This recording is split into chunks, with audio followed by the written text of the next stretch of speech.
Pai dos irmãos, graças a Deus por tudo que Deus tem feito em nossas vidas. Hoje, nossa lição de número 6. E o nosso tema é perseverança e fé em tempos de apostasia. Eu, meus irmãos, estou adiantando a postagem do vídeo, já que eu não vou conseguir mandar o vídeo no final dessa semana. Mas vamos aqui para o nosso texto áureo que está em Hebreus capítulo 6, versículo 12.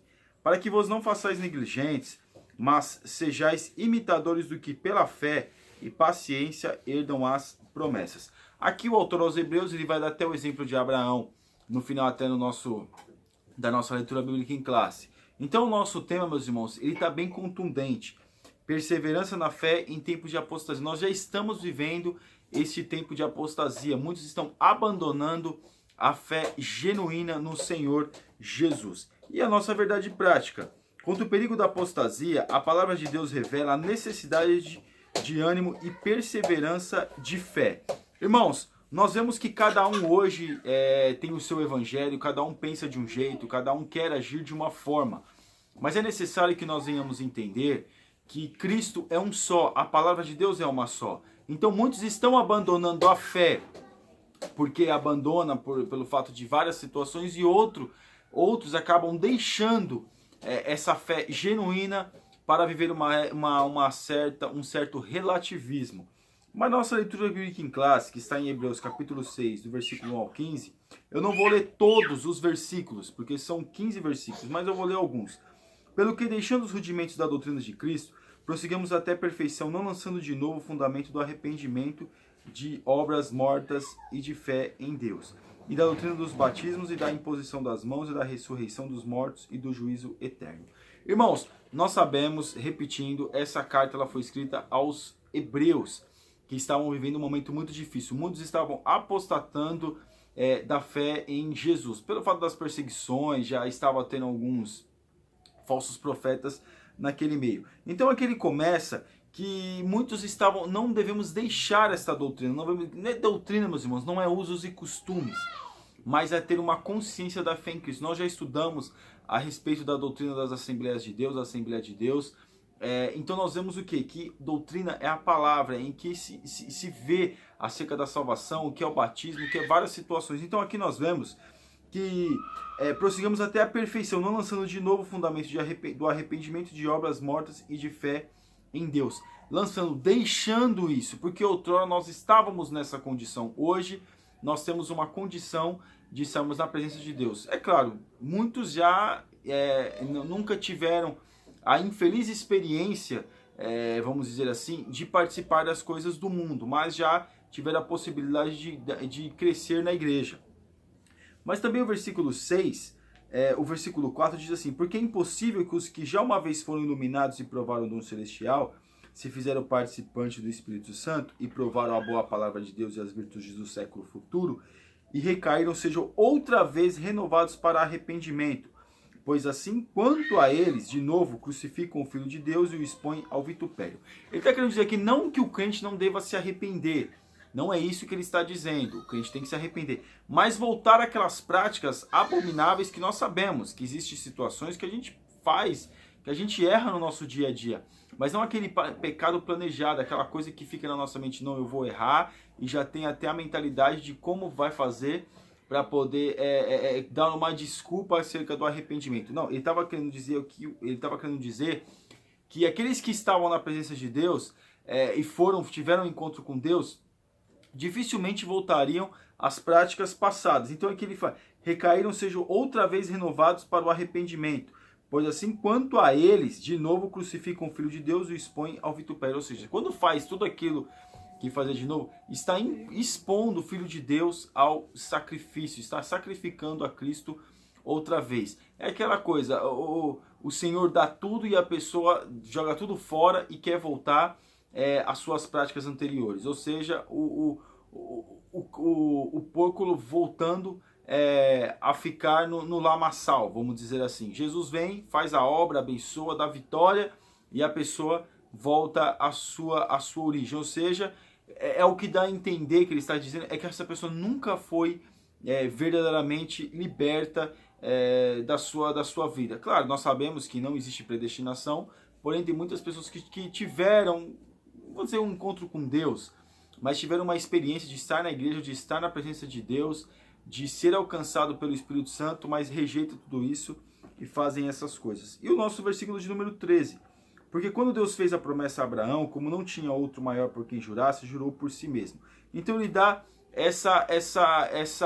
vamos assim, esse exemplo de Abraão. Abraão não tinha para quem jurar, não tinha por quem jurar, né? E Deus fez a promessa por Abraão, para Abraão, e nós vemos que Deus abençoou Abraão, então não tem por que jurasse, jurou por si mesmo. Ou seja, ele se colocou à disposição da presença de Deus, dizendo: certamente abençoarei, abençoando-te abençoarei e multiplicando-te multiplicarei. E assim, esperando com paciência, alcançou a promessa. Então o autor aos Hebreus aqui, claro que tem outros versículos nesse capítulo, mas nós vemos que até aqui ele dá a explicação do seguinte: tudo na vida do crente é com paciência, tudo na vida do crente é uma questão de ter fé em Deus. A apostasia vem porque muitos não querem esperar, a apostasia vem porque muitos querem fazer as coisas do seu jeito.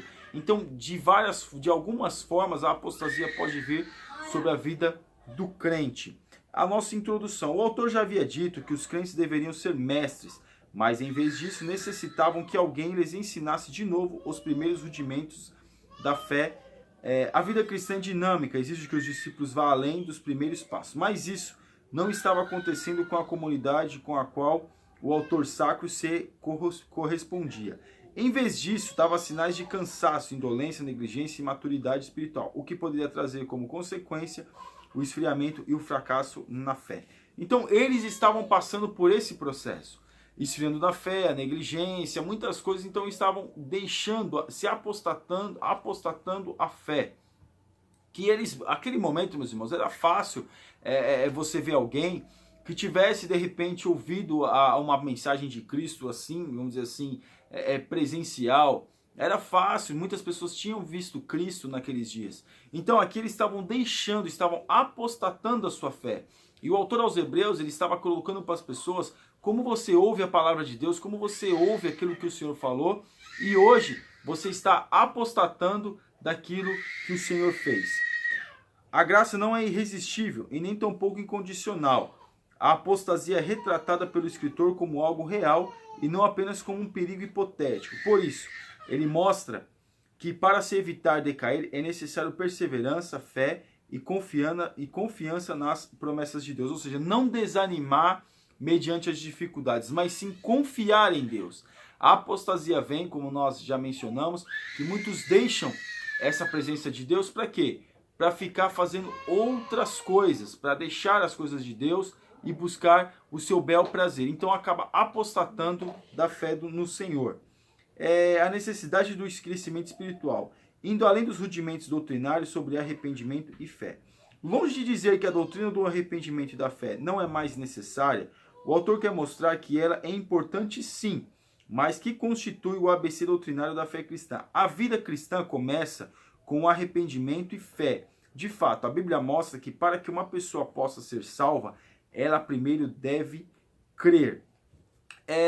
Então nós vemos que uma pessoa, ele não está dizendo que a pessoa não se arrepende depois, como nós também já mencionamos, mas aqui nós vemos que o autor aqui aos Hebreus, ele está querendo dizer o quê? Indo além, ou seja, reconhecendo que que nós somos pecadores. E também começa com arrependimento e fé, ou seja, tem que ter fé. Tem que colocar à disposição ao arrependimento, tem que buscar esse arrependimento. Permanecer no arrependimento é reconhecer que nós não somos nada e Cristo é tudo na nossa vida. Então nós vemos que o autor aos Hebreus, ele coloca que nós devemos perseverar nessa consciência acerca de Cristo Jesus. E o 2, indo além dos rudimentos doutrinários sobre o batismo e imposição de mãos. O segundo bloco dos rudimentos doutrinários, mostra pelo autor, é formado pelos ensinamentos sobre batismos e imposição de mãos. Irmãos, quando nós falamos de batismos e imposição de mãos, aqui até o comentarista vai dizer que não é um sacramento, mas nós fazemos esse ato do batismo por fé em Cristo Jesus, porque nós cremos, não é um sacramento como a Igreja Católica coloca como um sacramento, mas nós cremos em fé, cremos que nós temos que ser batizados em Cristo Jesus, mas não falar, não, eu tenho que ser, porque senão não vou ser salvo. É claro, isso é um ato de fé em Jesus. Você e eu, nós, quando nós nos batizamos, nós tivemos um ato de fé em Jesus. Não fizemos por fazer, não fizemos por obrigação. Nossa, tem que se batizar porque tem que... Não tem que fazer por obrigação, mas tem que fazer por fé. A fé não pode ser uma coisa obrigatória, mas tem que ser uma coisa que a pessoa faz por livre e espontânea vontade. Então é fé. Quando nós nos colocamos à disposição ao batismo, é uma fé em Cristo o Senhor. E o 3, indo além dos rudimentos doutrinários sobre ressurreição e juízo. Fica patente para o leitor do Novo Testamento que a pregação apostólica se fundamentava primeiramente no fato da ressurreição de Jesus. Tanto a doutrina da ressurreição dos mortos como a do juízo vindouro são demonstradas pelo autor como fontes de esperança para os cristãos. Elas eram elementos indispensáveis para que o cristão mantivesse sua expectativa no porvir, mas não deveriam parar aí, antes tinham de avançar. Ou seja, o povo naquela época, já na igreja primitiva, Jesus já tinha sido assunto aos seus poucos dias, já tinha sido elevado aos seus poucos dias, e eles já esperavam que Jesus fosse retornar por aqueles dias mesmo. Então nós vemos que o autor aqui estava dizendo, não, vocês têm que continuar a vida no cotidiano, vocês têm que continuar trabalhando, fazendo as coisas do dia a dia de vocês. Não pode parar, como nós não podemos parar. Nós temos que continuar a nossa vida, claro, com nossa mente, com o nosso coração, desejosos da volta do Senhor. Mas não ficar estagnado, e Jesus volta, o Senhor vai voltar mesmo, não precisa fazer nada, não. Nós temos que fazer algo, nós temos que continuar a nossa vida esperando Cristo, mas nós temos que continuar a nossa vida normalmente. A possibilidade de estudar, estude, trabalhar, continue trabalhando e esperando a consciência de Cristo com arrependimento e fé. O 2, a necessidade da vigilância espiritual. O 1, a apostasia, uma possibilidade para quem foi iluminado e regenerado. As palavras do autor dão início ao versículo 4 do capítulo 6 de Hebreus, com o vocábulo negro, com o vocábulo grego adinato, traduzido aqui como impossível. É a mais forte advertência no Novo Testamento sobre o perigo de decair da graça. Os gramáticos observam que o seu sentido aqui é enfatizar o que vem colocado depois da conversão. Então aqui o autor vai falar das pessoas crentes, descrente. Então ele está querendo dizer que nós somos iluminados, nós somos regenerados. E não devemos, meus irmãos, deixar entrar qualquer resquício, vamos dizer assim, de algo que possa prejudicar a nossa fé. Principalmente algo, como nós mencionamos, as pessoas que se converteram depois de um certo tempo de vida, vamos dizer assim, alguma coisa do passado. E nem aqueles que são crentes ficar desejosos com alguma coisa que venha de fora. Então ele está dizendo aqui que apostasia só pode apostatar aqueles que foram iluminados e regenerados. Aqueles que não são iluminados, aqueles que não são regenerados, não tem como se apostatar, porque nunca tiveram uma vida com o Senhor.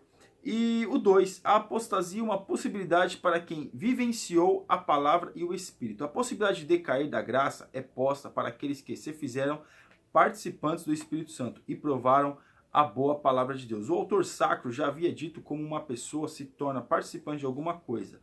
Os crentes tornam-se participantes da vocação celestial, participantes de Cristo e dessa forma participantes do Espírito Santo. Então, quando nós nos colocamos à presença de Deus, isso nos dá a condição de sermos participantes da presença de Deus, participantes da comunhão com o Senhor.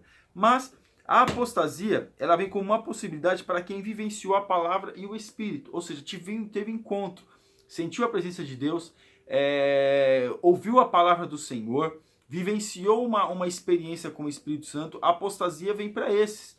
É esses que a apostasia vai pegar.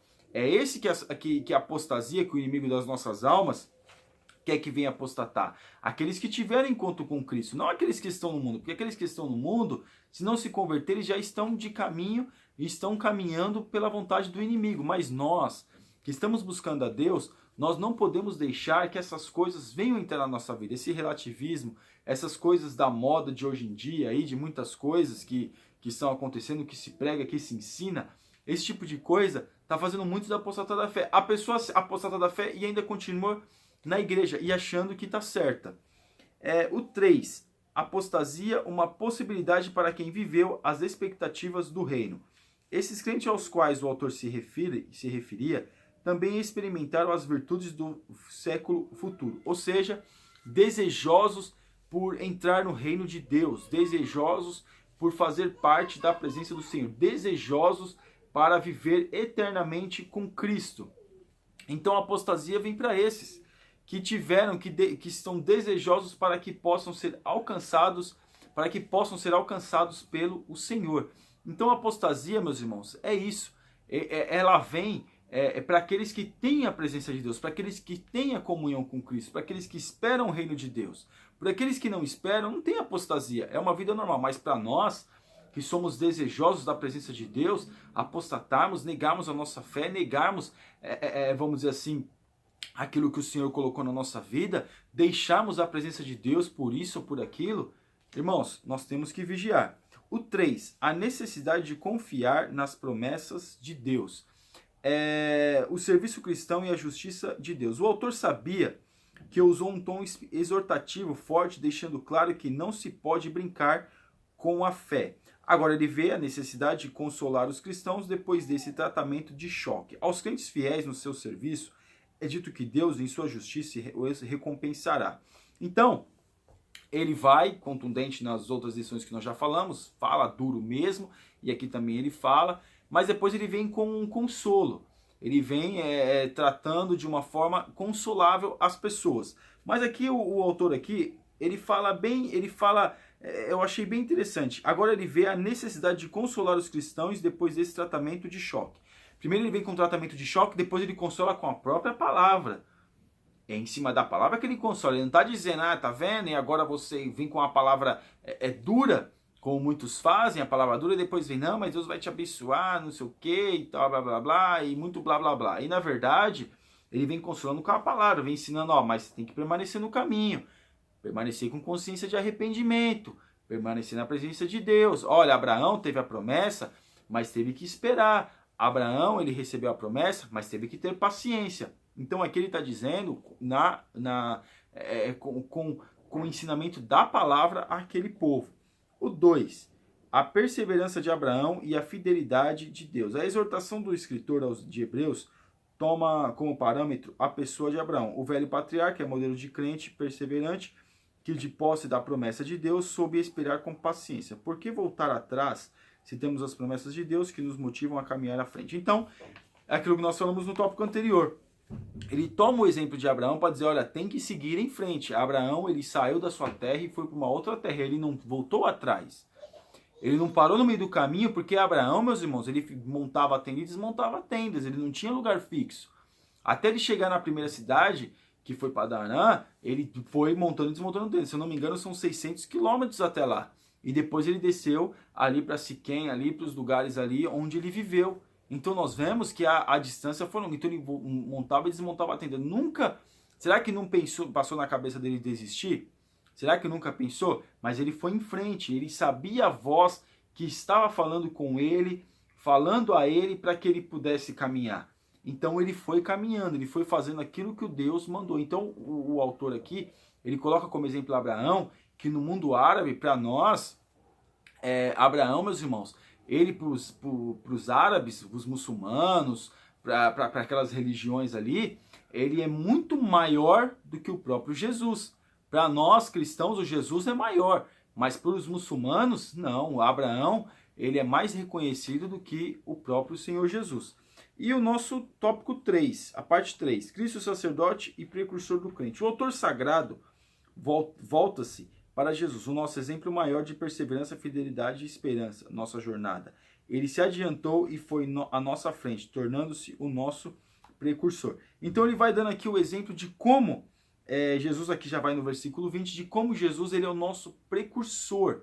Ele vai na nossa frente e dá o exemplo de aquilo que nós devemos fazer. E diz mais, o termo precursor era usado na cultura antiga em referência a um batedor militar, alguém que se tomava a dianteira para abrir caminho. Jesus entrou na presença de Deus como nosso sumo sacerdote para nos dar o direito de viver eternamente. Então ele nos deu o exemplo, ele foi na nossa frente, nos deu o exemplo, fez por nós aquilo que nós não merecíamos, e ele foi nessa batalha, ele vai na nossa frente. Na batalha da nossa vida, na batalha dos nossos dias, Jesus é aquele que vai à nossa frente, guerreando as nossas guerras. E a nossa conclusão. O capítulo 6 de Hebreus contém uma das mais fortes exortações encontradas em todo o Novo Testamento.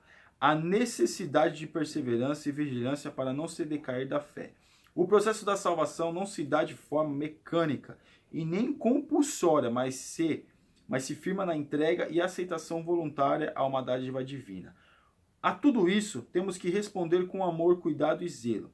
Essa exortação, de forma alguma, deve levar-nos ao medo, pavor ou pânico, mas conduzir-nos a confiar inteiramente no Senhor, que é poderoso para guardar-nos até o dia final. Então, nós vemos aqui o autor aos Hebreus ele falando, olha, perseverança, tem que ter fé, tem que ter paciência. Para quê?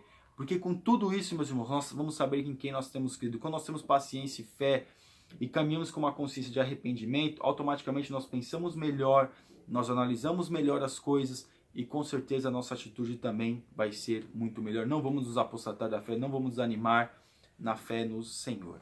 Amém, irmãos? Que Deus abençoe os irmãos, em nome de Jesus. Você ainda que não é assinante do nosso canal, está convidadíssimo a assinar. Que Deus te abençoe. Fique na paz.